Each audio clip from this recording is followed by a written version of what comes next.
하나님 이 시간 함께하여 주시기를 원합니다. 우리의 마음을 잡아주시고 허탄한 것에 마음이 쏠리지 않게 하시며 그 말씀을 들을 때 우리의 마음이 열리게 하시고 하나님이 원하시는 것이 나의 기쁨이 되고 감사가 되게 축복하여 주소서. 성령님 시간 주인으로 임재하시되 우리의 마음을 예배를 친히 주장하여 주소서. 감사드려 우리 예수 그리스도의 이름으로 기도드립니다.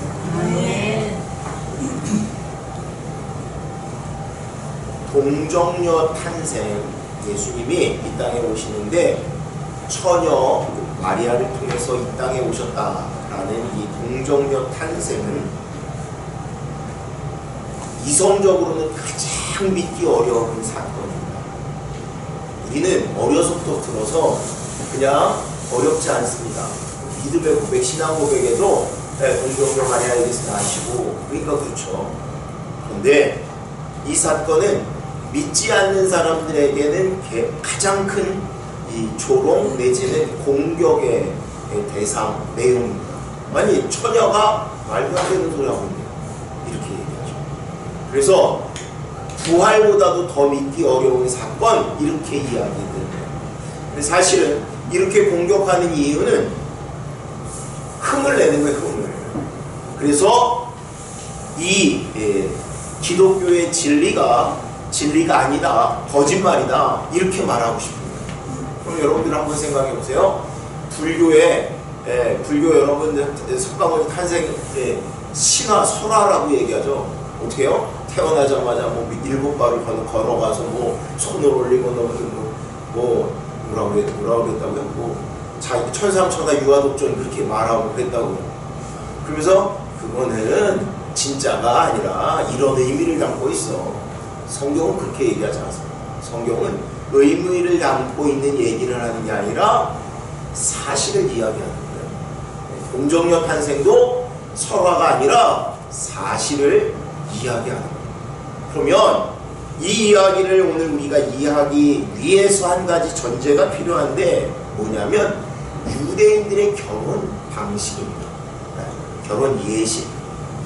우리나라도 옛날에는 약혼이라는 걸 했어요. 이스라엘 사람들은 이 약혼을 꼭 합니다. 그리고 이 약혼은 우리의 약혼과 달라요. 우리나라는 약혼이 약속의 의미가 크죠. 그런데 이 사람들은 약혼하면 이미 결혼한 것 같은 그러한 모습을 취합니다. 한번 넘겨볼까요?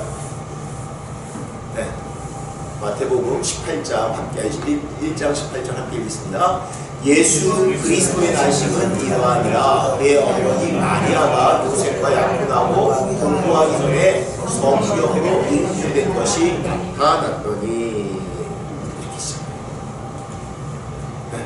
예수님이 태어나시기 전에 이야기를 하는데 아직 결혼하고 동거하기 전에 성령으로 잉태된 것이 나타났다. 자, 아까 유대인의 풍습을 얘기하는데 약혼을 한다고 했어요.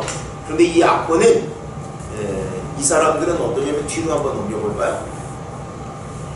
19절이에요. 함께 읽겠습니다. 그의 남편 요셉을 의로운 사람이라 그를 밀어내지 아니하고 가만히 끊고자 하여 이 일을 생각할 때 주의 사자가 현몽하여 이르되 다윗의 자손 요셉아 내 아내 마리아 내게 이르기를 소하지 말라. 내게 잉태된 자는 성령으로 된 것이다. 여기서 특이한 거 없나요? 지금 이 사람들은 약혼녀, 약혼남이에요. 근데 뭐라고 얘기하냐면 그의 남편, 그의 아내라고 쓰여있습니다. 약혼녀, 약혼남이 아니라 분명히 성경은 뭐라 하면 너의 남편, 너의 아내. 약혼했는데 이렇게 안 말하잖아요, 우리는. 그러니까 소위 말하면 이 약혼은 우리가 혼인신고한 거랑 같은 거예요. 그래서 만약에 파혼을 하게 돼도 이것은 이혼과 같은 거예요. 그런데 아무튼 이 약혼을 하고 어떻게 하냐면 바로 결혼을 하지 않고 약혼을 하고 1년을 기다립니다. 1년을 기다렸다가 뭐를 하냐면 남편 되는 사람은, 신랑 되는 사람은 돈을, 지참금을 준비하는 거예요. 아내를 데려오기 전에 신부의 아버지에게 장인어른한테 지참금을 갖다 줘요. 그리고 그 아내를 데리고 자기 집으로 들어옵니다. 이때 큰 잔치를 벌이게 되어 있어요. 근데 중요한 게 있는데 뭐냐면 이 1년 후에 자기 아내를 데려올 때, 이 약혼녀를 데려올 때 이 약혼녀는 순교를 유지해요. 이게 굉장히 중요해요. 그냥 결혼하고 안 데려오는 게 아니라 그 1년 동안 한마디로 말하면 이 여자가 처녀인지 아닌지를 구별하려고 하는 모습이 있습니다. 신명기 22장에 보면 이거 가지고 굉장히 중요하게 얘기해요. 만약에 처녀가 아니면 어떻게 하냐면 끌어내서 돌로 쳐주죠. 그러면 오늘 앞으로 다시 넘겨봐요. 아직 결혼하기 전인데 어떻게 됐다고요? 임신했어요. 누가? 마리아가. 그럼 어떻게 돼요? 요셉을 뭐라고 얘기해요? 의로운 사람. 그럼 의롭다라는 얘기는 법을 잘 지키는 사람이 안 지키는 사람이에요? 더더군다나 어떤 법이냐면 율법을 지켜야 되잖아요. 그럼 율법대로 하면 어떻게 돼요? 예수님이 마리아를 끌어내서 돌로 쳐 죽여야 돼요. 만약에 그랬으면 예수님이 이 땅에 안 태어나셨을 거예요. 그죠? 또 하나, 만약에 그랬으면 이건 율법을 잘 지키는 게 아니라 살인입니다. 왜 살인이에요? 원래 여자가 임신한 게 문제가 아니라 뭐가 문제예요? 부정을 저지르는 게 문제죠. 남편이 자기 있는데 자기가 아닌 다른 외간 남자와 동거한 게 문제가 되는 건데 그게 아니에요. 혼전 순교를 잃은 그게 아니에요, 문제가. 그런데 엉뚱하게 만약에 마리아를 끌어내어서 돌로 쳐 죽였으면 정말 심각한 죄를 짓는 거예요. 그래서 의롭다라고 얘기하는 건 우리는 율법을 잘 지키는, 율법이라는 것, 법이라는 것, 여러분 우리나라 법을 봐도 어때요? 법이 진짜 이게 진짜 정당한 건가 아닌가 그런 생각 안 드나요? 아무튼 법을 잘 지킨다라는 것은, 법은 원래 무엇을 위해서 존재하는 거냐면 사람을 보호하고 살리기 위한 거죠. 근데 많은 경우에 법을 잘못 이용하는 건 뭐냐면 남을 정죄하고 무너뜨리는 데 쓰는 거예요. 아무튼 의로운 사람 요셉이라고 했을 때 그 요셉이 지금 율법을 지키지 않았는데도 불구하고 그를 의롭다라고 얘기했다. 자, 넘겨와요 다시. 그런데 요셉이 무슨 얘기를 하냐면, 무슨 생각을 하냐면, 야, 내 아내가 임신했대. 난 분명히 그 여인과 동거하지 않았는데. 그러면 임신한 건 어떻게 알았을까요? 배를 보니까 배가 나와서 알았을까요? 소문이요? 성령님께서 알려줬어요. 성령님께서는 나중에 알려준 거고, 왜 끊으려고 그랬어? 이 관계를 알았으니까 끊으려고 그랬겠죠. 어떻게 알았을까요? 요셉이 도대체. 아니, 그 나중에 그런 거라고요. 마리아가 얘기했겠죠. 마리아가 아마 부모에게도 안 얘기하고 이 남편 되는 사람에게만 이야기한 거예요. 이 비밀은 언제까지 유지된 것 같으냐면, 성경에 기록되어 있지 않습니까? 추측이에요, 추측. 언제까지 기록이 말하지 않은 것 같으냐면 예수님이 죽으시고 부활하기 전까지, 그야말로 너와 나만 아는 비밀. 왜 그런 추측을 하냐면, 이 소문이 화다하게 났으면 돌로 쳐 죽이는 것도 문제지만, 여러분 우리가 아는 대로 예수님 살아계실 때 유대인들이 얼마나 예수님을 공격해요. 근데 단 한 번도 사생아라고 얘기하지 않아요. 그런 걸 가지고 얘기하지 않아요. 그럼 성경은 어떻게 얘기를 해요? 이건 아마도 우리 신학자들의 추측이고, 많은 이 사람들의 추측은 뭐냐면, 예수님이 돌아가시고 나서, 그러니까 예수님이 부활 승천하시고 나서 이 마태복음을 기록할 당시에 자료들을 수집하는데, 예수님이 부활하시고 그들이 고백하는 것은 뭐냐면, 이전까지는 예수님을 그들이 메시아라고 따르긴 했지만 정말 그 메시아의 의미를 몰랐어요. 근데 예수님이 죽으셨다가 부활하세요. 그러니까 이분은 그냥 선지자나 뛰어난 분이 아니라 우리의 모든 것을 정말 감당하시는, 죄에서 우리를 구원하실 분, 메시아 그리스도임을 알게 되는 거예요. 그래서 그 이야기를 성경에 기록하게 되어지는 거예요. 아무튼 자, 아무도 몰랐어요. 그런데 이 이야기를 남편에게는 알려주는 거예요. 남편에게. 근데 그 남편은 성경 뭐라면 의로운 사람인데 무슨 얘기를 했을까요? 뭐라고 얘기했겠어요? 똑같이 얘기했겠죠. 나 임신했어. 뭐라고? 근데 얘기하죠. 근데 나는 부정한 여인은 아니야. 당신도 이해 안 되는데 나도 이해를 할 수는 없어. 근데 성령님으로 말미암아 잉태되었어. 그러니까 나를 좀 데려가줘. 원래대로는 1년을 기다려야 되는데 그보다 일찍 데려가 달라고 하는 거죠. 왜? 네. 혹시라도 사람들이 내가 잉태한 것을 미리 알면 욕먹으니까 문제가 되니까 이 아이를 건강하게 잘 키우기 위해서 미리 데려가죠. 그래서 요셉이 뭐라 그러냐면 20절에는 다윗의 자손 요셉아 내 아내 마리아 데려오기를 무서워하지 말라. 그 얘기는 뭐가 전제된 거냐면 고민이 있는데 하나는 데려올까 말까, 또 하나는 뭐예요? 나이가 감당할 수 없어. 그냥 관계를 끊자. 파혼하자. 그런데 이 두 가지를 놓고 고민하다가 요셉이 무슨 결론에 이르렀을 것 같아요? 아무래도 나는 감당할 수 없어. 아내를 의심하고 뭐 그 말이 믿어지고 믿어지지 않고의 문제가 아니라 나는 감당할 수 없어. 아마 그러지 않았을까요? 진짜 성령으로 잉태됐다고? 하나님이 하셨다고? 야, 내 아내 되는 저 여인은 얼마나 특별한 여인인데 내가 저 여인 또 우리 그 아들을 내가 자식을 감당할 수 있을까? 나는 감당할 수 없어. 거짓말이어도 그렇고 진짜여도 그렇고 고민하다가 내린 결론은 뭐냐면 그냥 내가 책임질 수 없어 하고 가만히 끊고자 했던 거. 근데 그때 천사가 나타나서 천사가 얘기해. 너 데려오지 마. 아니 데려오는 거 두려워하지 마. 그리고는 그 아이는 성령으로 말미암아 잉태되었고 이름을 뭐라고 지으라고요? 뭐요? 이름을 예수라 지으라. 그 예수의 이름의 뜻은 뭐라고요? 우리를 죄에서 그의 백성을 죄에서 구원할 자.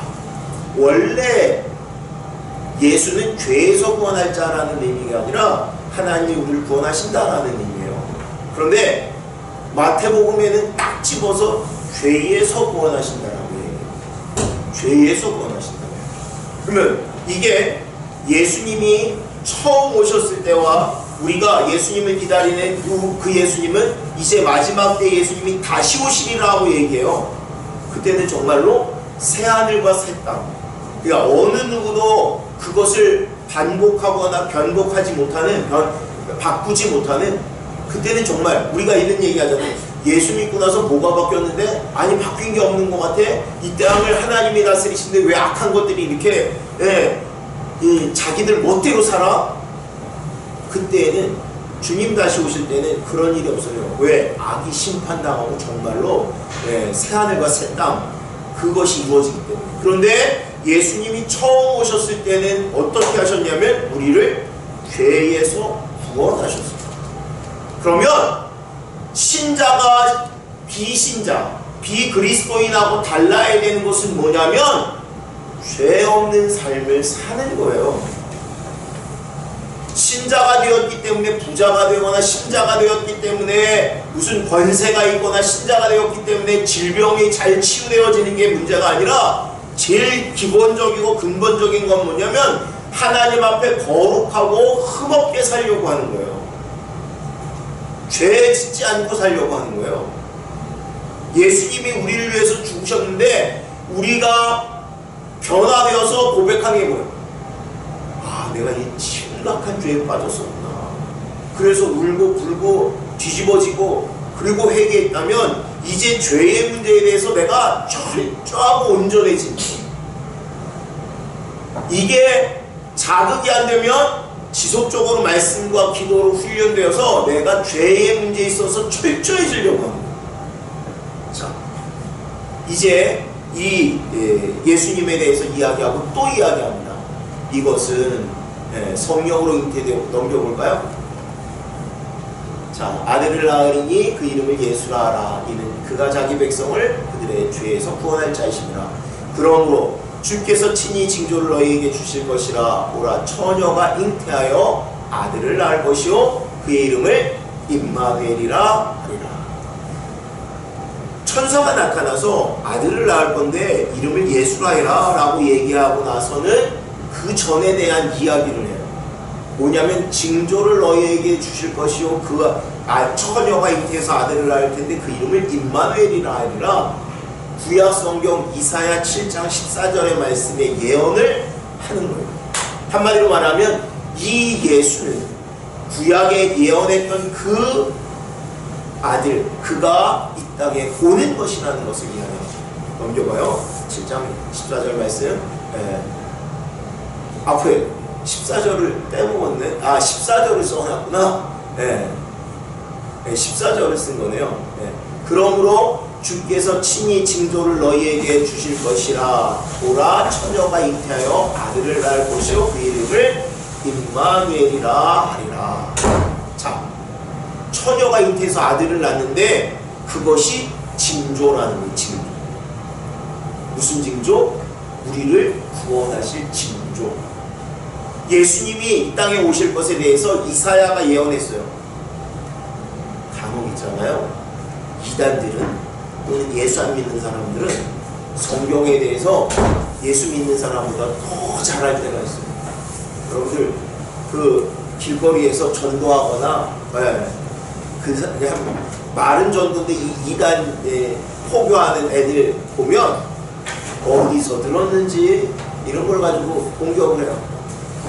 한때 이거 가지고 공격하는 애들이 있었어요. 뭐라고 그러냐면 처녀가 잉태하여 아들을 낳을 것이고 이 이사야에 있는 말씀은 여기에 나오는 히브리어는 알마라는 단어인데 이 알마라는 단어는 처녀, 동정녀를 얘기하는 게 아니라 나이가 든 여자를 말하는 거야. 그리고 구약 성경에도 처녀가 아니라 나이 든 여자가 임신해서, 그러니까 결혼한 여자가 임신해서 아이를 낳은 걸 얘기한다. 참 잘 알죠. 또 하나 뭐라고 얘기하냐면 이 말은 당시에 이스라엘과 전쟁을 벌이던 그때 당시에 유다, 남왕국 유다와 북왕국 이스라엘의 베가라는 왕, 그 다음에 수리아의 의신이라는 왕이 전쟁을 벌여요. 이 두 연합군이 전쟁을 벌여서 쳐들어와요. 그런데 이스라엘의 유다의 아하스 왕이 곤경을 당할 때 하나님께서 이사야 선지자를 통해서 하는 예언의 말씀이에요. 너 짓지 않을 거야. 그 뒤에 한번 다시 넘겨봐요. 그러면 15절 16절에 이런 말씀입니다. 그가 악을 버리며 선을 택할 줄 알 때가 되면 엉킨 젖과 꿀을 먹을 것이라. 대저 이 아이가 악을 버리며 선을 택할 줄 알기 전에 내가 미워하는 두 왕의 땅이 황폐하게 되리라. 잘 보세요. 그가 악한 것을 버리고 선을 택할 줄 알 때, 그가 누구냐면 처녀가 낳은 아들이, 그 아이가 선악을 분별할 줄 알고, 그 16절에는 악을 버리며 선을 택할 줄 알기 전에, 한마디로 말하면 아이가 분간하기 전에, 좀 크기 전에, 장성하기 전에 내가 미워하는 두 왕이 그 땅이 황폐하게 될 거라는 거예요. 아까 얘기했던 북왕국 이스라엘과 수리아가 망하게 될 거다. 그리고 그 일이 실제로 이루어졌으니까 이건 그때 끝난 얘기야. 이렇게 얘기하는 거예요. 누가? 이단들이나 예수를 잘 모르는 녀석들이. 자, 보세요. 성경에는 우리가 뭐라면 하나님의 말씀은 1.1획도 더하거나 감하면 안 됩니다 라고 얘기해요. 1.1획도 더하거나 감하지 말라는 얘기가 딱 이런 거예요. 요한계시록을 이단들이 해석할 때는 이렇게 해석합니다. 이건 예언의 말씀이니까 이 예언의 말씀을 나에게만, 우리에게만 알려줬다라고 얘기해요. 근데 우리는 뭐라고 얘기하냐면 요한계시록의 이 말씀은 하나님이 어느 날 요한에게 보여주신 것으로 그 당시에 나오는 7교회는 소아시아의 7교회의 이야기예요 라고 얘기해요. 근데 여기는 뭐라고 얘기한다고요? 이게 끝난 게 아니라 앞으로 더 있을 거야 라고 얘기해요. 요한계시록은 분명히 예수 그리스도로, 그러니까 성경은 구약부터 신약 이 끝까지 누가 주인공이냐면 예수님이 주인공이에요. 아까 말한 구약의 이사야의 이 예언은 끝난 게 아니라 이 예언의 성취는 누가 되는 거예요? 예수님이 되는 거고요. 마찬가지로 요한계시록도 다시 누구에게로 돌아와야 되냐면 예수님에게 돌아와야 돼요. 더하거나 빼는 거를 지들 멋대로 하는 거예요.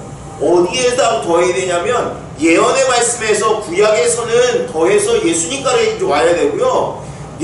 요한계시록도 마찬가지로 다시 예수님으로 중심으로 돌아. 그 요한계시록에서도 주인공이 누구예요? 예수님이 예수님. 자, 그러면 아까 진짜 그랬는가? 우리가 성경의 말씀을 들을 때 또는 아까 그런 이단들의 공격을 받을 때 여러분들이 그런 생각을 할 때 있어요. 내가 모르는 무슨 비밀이 있는데 교회에서 또는 누가 나한테 알려주지 않은 게 아닌가? 여러분 성경 말씀 잘 모르는 거 얼마나 많아요? 또 하나 여러분들이 믿음은 어떤 생각을 가져야 되냐면 나는 좀 무식할 수도 있고 좀 모를 수도 있어. 그러나 하나님은 실수하지 않으시고 하나님은 정확하시다. 하나님이 진리시다. 이게 여러분들이 분명하셔야 돼요. 아까 그 사람들이 누가 됐든지 간에 흔들려고 하는 건 뭘 흔들려고 하는 거예요? 이 하나님의 말씀을 흔들어서 여러분들 신앙에서 떨어지게 만들려고 하는 거예요. 진짜 그런가? 아까 이 알마라는 히브리 단어는 처녀 아니고 나이 든 여자. 그래서 아까 얘기한 이사야 예언에는 아하스의 여러 왕비 중에 임신하지 못하던 어떤 왕비가 임신할 거라는 그 예언이라고 얘기하는 거예요. 그러면 진짜 그런가 하는 거예요. 이 신약 성경의 처녀라고 번역하는 헬라어는 파르테노스라는 단어, 헬라어의 단어였어요. 이건 진짜 처녀예요. 처녀. 아까 그러면 알마라는 단어를 썼는데 이 단어가 구약 성경에서 몇 번을 썼냐면 총 7번을 쓰게 됩니다. 7번을 쓰는데 5번은 이 사람들이 얘기하는 것처럼 나이가 있는 여자에 대해서 써요. 그런데 2번은 처녀에 대해서 썼어요. 또 하나 이거보다 더 중요한 게 있는데 뭐냐면 헬라어로 이 쓰여진 파르테노스라는 단어가 신약 성경, 그러니까 마태복음이 쓰여지는 AD 70년경에 처음 쓰여진 것이 아니라 예수님이 이 땅에 오시기 전에 약 300년 전에 무슨 일이 있냐면 당시에 헬라 문화가 전 세계를 지배하는, 마치 여러분 오늘날에 어떠한 서적이든지 간에 어떠한 서적이든지 나오면 새로운 책은 영어로 출판이 됩니다. 박사 정도 되는 논문은 다, 그래서 옥스포드나 하버드 대학이 자랑하는 게 뭐냐면 우리 도서관에는 전 세계 무슨 모든 정보가 다 있다라고 얘기해요. 마찬가지로 당시에도 헬라가 이 세계 문화를 다 이끌어갈 때 무슨 일을 했냐면 약 예수님이 오시기 300년 전에 성경, 구약 성경은 뭐로 기록이 되어 있었냐면 히브리어로 기록이 되어 있었는데 이것을 헬라어로 번역한 게 있어요. 그 성경을 셉투아진트라고 얘기하는데 보통 이제 70명이 번역했다고 해서 70인역이라고 하는데 그 성경에 이미 파르테노스라고 기록이 되어 있어요. 다시 말하면 따라오고 있어요. 여러분 무슨 말인지 알겠어요? 예수님이 처녀로 탄생한다라는 그 예언을 이사야에서 처녀로 우리가 잘못 해석한 게 아니라 예수님 오시기 300년 전에 헬라어로 기록될 때에도 처녀라고 기록했다고. 예언이 아직 성취되지 않았다라고 보았다고. 그리고 예수님이 오셨을 때도 그 말씀 그대로 처녀라고 쓰였다라는 얘기예요. 우리는 하나님의 말씀에 대해서 이단이 공격하든 뭐를 하든 분명해야 되는 거예요. 분명해야 되는 거예요. 넘겨볼까요? 자, 우리가 이 말씀 하나님이 그러면 아까 처음에 그랬죠. 예수님 당시에도 처녀 탄생에 대한 동정녀에 대한 것이 말을 안 하는 둘만의 비밀이었던 것 같다. 그런데 예수님이 부활하시고 나서 이 성경을 쓸 때는 이것을 빼놓을 수 없는 기록이기 때문에 마태가 썼다. 또 하나, 그러면 하나님이신 그 예수님은 이 땅에 오실 때 굳이 자기를 신격화할 필요가 없습니다. 그러니까 세상에 신화라는 것은 그 어떤 인물을 굉장히 높은 존재로 만들기 위해서 이렇게 뭘 꾸며내는 거예요. 예수님은요, 그분이 하나님이세요. 그분이 오히려 낮아지시고 아주 겸손하게 오십니다. 그럼에도 불구하고 왜 이 사건, 동정녀 탄생으로 오셨을까 하는 거예요. 왜요? 아까도 얘기했지만 예수님이 동정녀를 통해서 오셨다라는 이야기는 하나는 인간은 아무것도 할 수 없었다. 하나님이 하셨다는 의미가 있어요.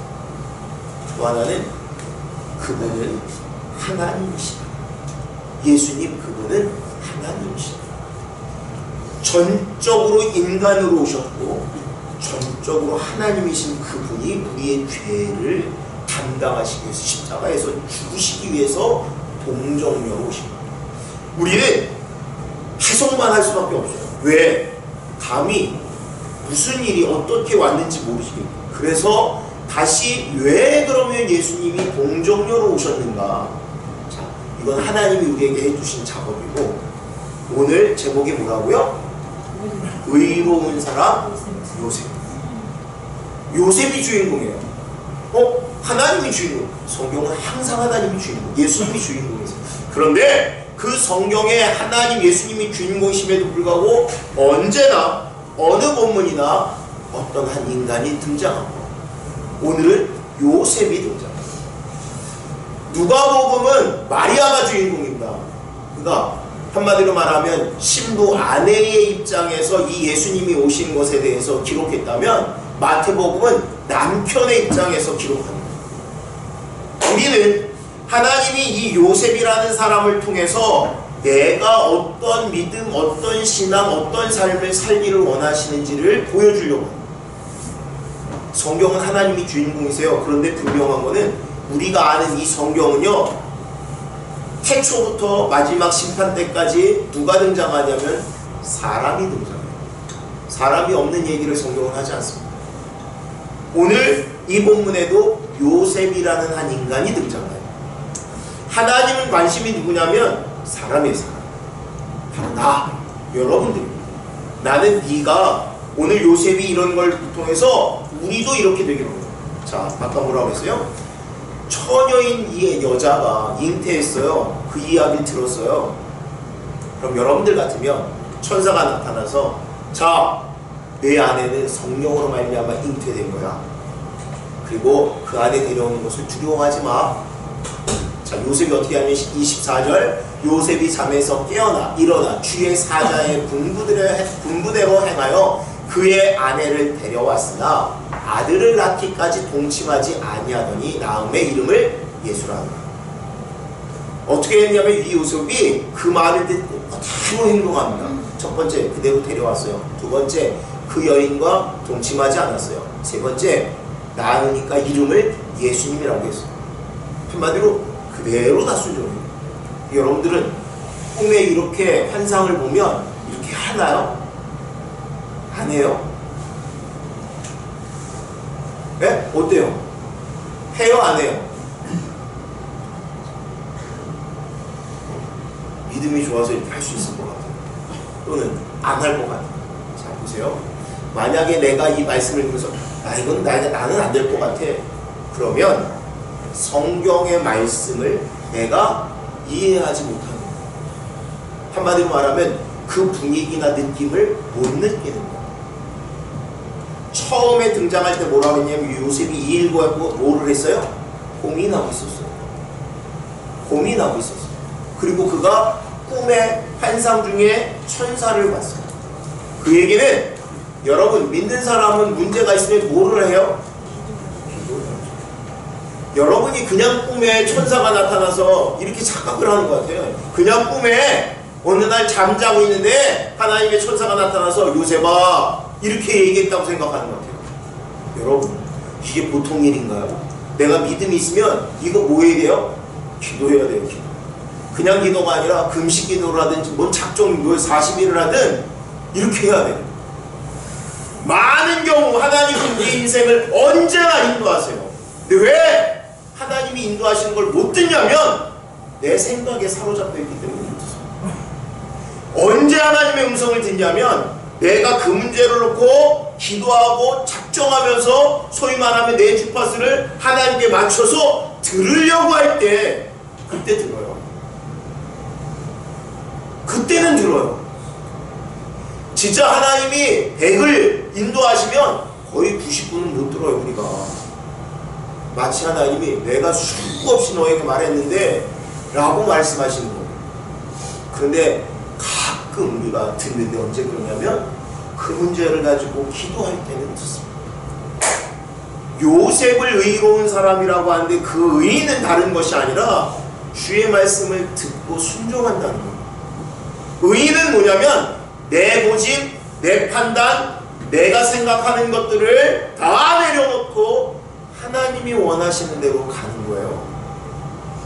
기도는 내가 원하는 걸 이루려고 하는 게 아니라 하나님이 원하시는 것을 발견하려고 하는 거예요. 요셉이 도대체가 이게 판단이 안 되는 거예요. 여러분 같으면 이게 판단이 돼요? 그럼 뭐 해야 돼요? 엎드려서 기도해야죠. 기도해야죠. 정말로 기도해야 돼요. 이번 주에 제가 기도하러 들어갔어요. 네. 그래서 기도가 지난주에도 기도하러 들어갔는데 기도가 잘 안 돼서 또 들어갔었어요. 기도가 안 되니까 뭐 하냐면 이제 금식을 하는 거예요.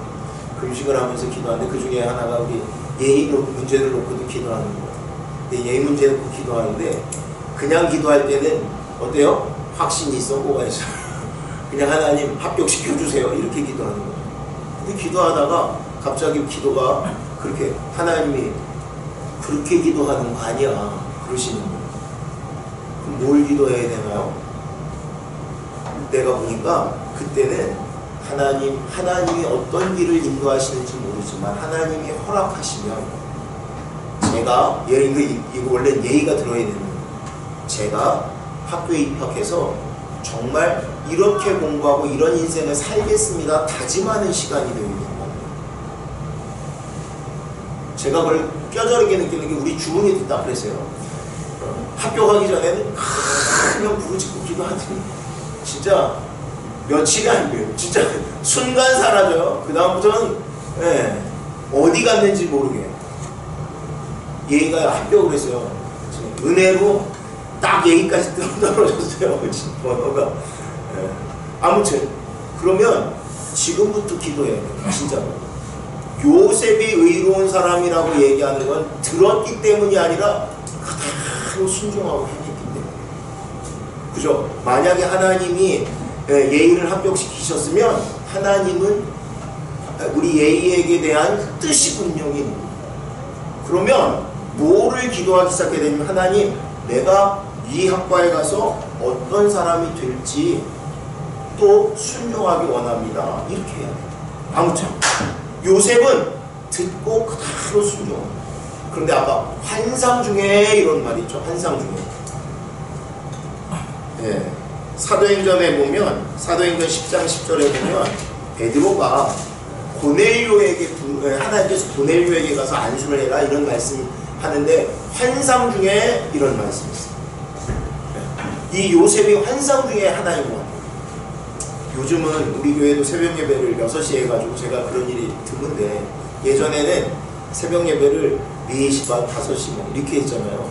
그러면 4시 반에 새벽 예배를 하면 그 전에 일어나는데 젊을 때니까 잠도 안 자다가 이렇게 나오면 진짜 새벽 예배 와서 기도를 하는 게 아니라 비몽사몽간에 이렇게 기도하다가 잠드는 거예요.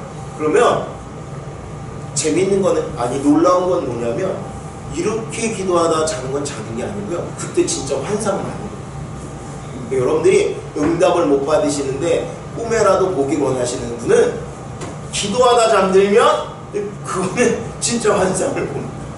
아무튼 요셉이 딱 그렇게 지금 이 꿈을 꾸는 건 언제냐면, 네, 이거 뭐 성경적인 건 아니고 제 경험으로 얘기하는 거예요. 네. 근데 요셉이 딱 꿈을 꾸는데 천사가 하나님의 응답에 그가 고민하는 내용에 대하여 하나님이 1부터 10까지 다 말씀하십니다. 심지어는 이름까지 얘기하는 거예요. 그죠? 이름은 예수고 그는 모든 백성을 해서 구원할 자.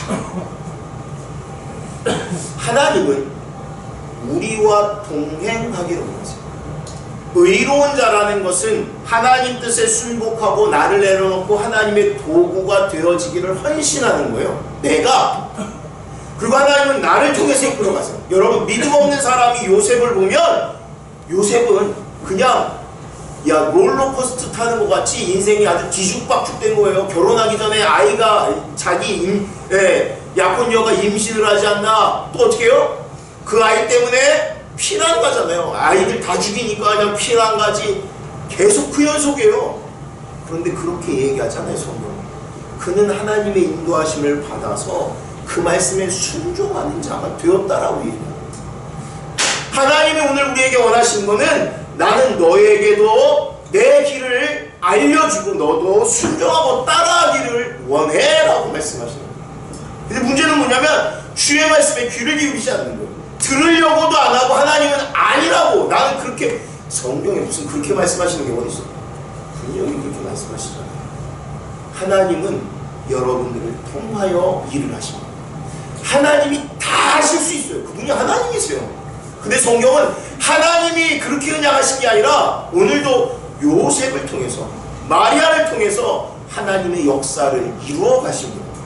오늘도 하나님은 여러분들을 쓰기 원해서 이 땅에 지으셨고 말씀을 듣게 하십니다. 하나님의 도구가 되어지는 백성들, 하나님의 도구가 되어지는 우리도 되기를 주의 이름으로 축원합니다. 기도합니다. 사랑이 많으신 아버지 하나님, 주의 은혜 가운데 있는 주의 백성 되기 원합니다.